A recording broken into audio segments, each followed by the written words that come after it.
Bismillahirrahmanirrahim.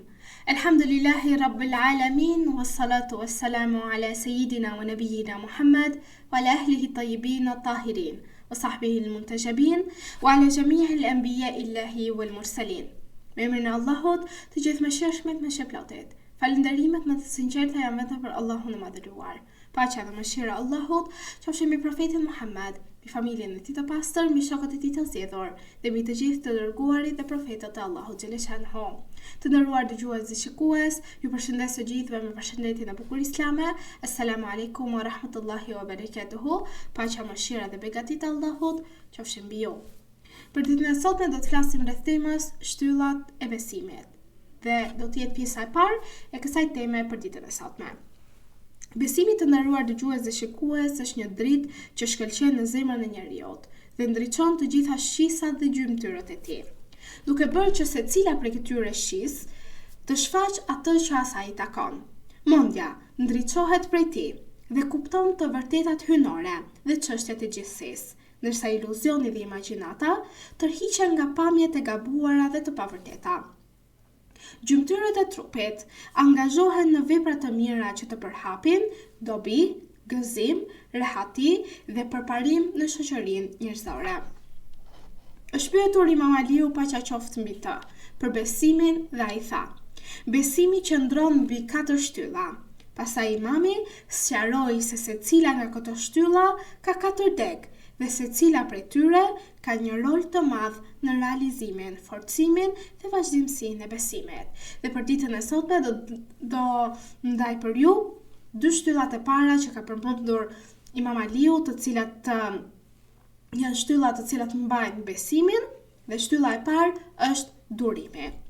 Ai që është i vazhdueshëm duke praktikuar durim, kjo cilësi është qëndrueshmëria në ndjekjen e ligjeve fetare, largimin e vetes nga dëshirat dhe frenimi i vetes nga dëshpërimi në kohë fatkeqësish.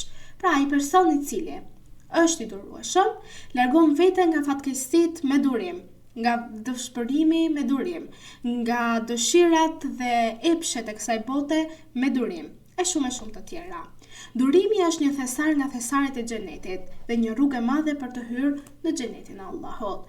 Gjithashtu, durimi është ftysë e fortë për të qëndruar në besimin e Allahut xhaleshanhu.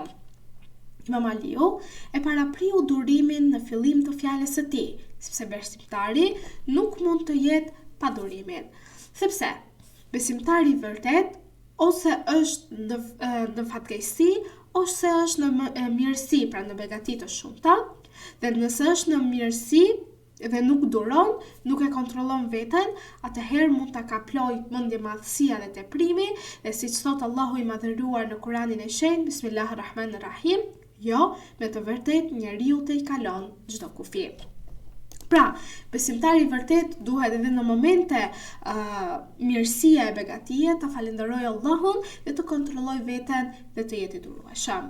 Durimi në mirëqenie dhe begati është shenjë e njerëzve të sinqertë, ndërsa durimi ndaj begatisë është që njeriu të mos lidhet me këtë begati që ka dhe të mos qetësohet plotësisht në të, dhe të kuptojë se ajo është vetëm e përkohshme, amanet nga ana e Allahut xhaleshanhu. Njeriu nuk mund të bëjë pa durimin në përmbushjen e detyrimeve që ka, për shkak të vështirësive dhe barrës së tyre. Duhet të durim edhe në raste vdekjesh, edhe në raste pakësimit të pasurisë e shumë të tjera. Nuk mund të bëhet pa durim në këtë sprova, sepse Allahu i lartësuar thot: dhe duro për gjykimin e Zotit tënd, sepse ti je në mbikëqyrjen tonë. Dhe kjo ishte për sa i përkiste pra një shpjegimi të shkurtër për shtyllën e parë të durimit, dhe cilat janë degët e kësaj shtylle. Durimi përbëhet gjithsej nga 4 deg: dëshira, pra dëshira për xhenetin, për begatit dhe gradat e tij. Dega e dytë është frika dhe dëmshuria, pra frika nga zjarri i xhehenemit. E treta, zuhdi ose asketizmi, pra largimi nga kjo botë dhe zbukurimet e saj të përkohshme, dhe kjo nuk arrihet pa durim në adhurime dhe pa përmbajtur veten nga të ndaluara dhe epshat e kësaj bote. Dhe dega e 4 është pritja vëzhgimi, pra pritja dhe kujtimi i vdekjes. Dhe kush janë frytet e degëve të durimit dhe dobitë e tyre? Ai që dëshiron dhe lëngjehet për xhenetin, largohet nga dëshirat. Ai që ka frikë nga zjarri i shmanget të ndaluarave. Ai që heq dorë nga kjo botë bëhet asket, i përballon lehtë fatkeqësitë, dhe ai që e pret dhe kujton vdekjen, nxiton në vepra të mira. Nga frika se mund të vdes para se të arrijë ajo, dhe duke ditur se ato janë shkak për jetën e përtejshme, e cila është jeta e vërtetë. Shtylla e dytë të nderuar dëgjues dhe shikues është bindja e plot, pra al-yaqin. Përkufizimi i yaqinit është si më poshtë. Ai është dituria e shoqëruar me zhdukjen e dyshimit dhe me mungesën e çdo mundësie që dyshimi të kthehet. Cilat janë degët e yaqinit? Yaqini përbëhet nga 4 degë kryesore. E para, mbrehtësia e të kuptuarit, pra vështrimi i mençur. Mbrehtësia është cilësia e mendjes dhe gatishmëria e saj për të kuptuar gjërat dhe gjendjet e tyre, siç janë meditimi dhe reflektimi mbi to dhe mbi kuptimet që ato përmbajnë nga dituri dhe njohuri. Dega e dytë, interpretimi i urtësisë. Pra, interpretimi i urtësisë nënkupton shpjegimin e asaj se ku përfundon një gjë e caktuar, ndërsa urtësia është dituria që e pengon njeriu nga e keqja në mënyrë të përgjithshme. Dega e tretë, këshilla përmes mësimit. Pra të nxjerrim mësim nga ajo çfarë ne kemi mësuar. Marrja e mësimit për ato që kanë sy të hapur, duke reflektuar mbi gjendjen e njerëzve të mëparshëm, duke parë begatitë e kësaj bote, kënaqësitë e saj dhe mburrjen me to, pastaj ndarjen e tyre nga të gjitha këto përmes vdekjes dhe mbetjen e keqardhjes dhe pendimit, si pengesa që i ndajnë nga arritja te madhështia e Allahut. Dhe dega e katërt, rruga e të parëve. Cilat janë frytet dhe dobitë e degëve të yaqinit? Janë si më poshtë.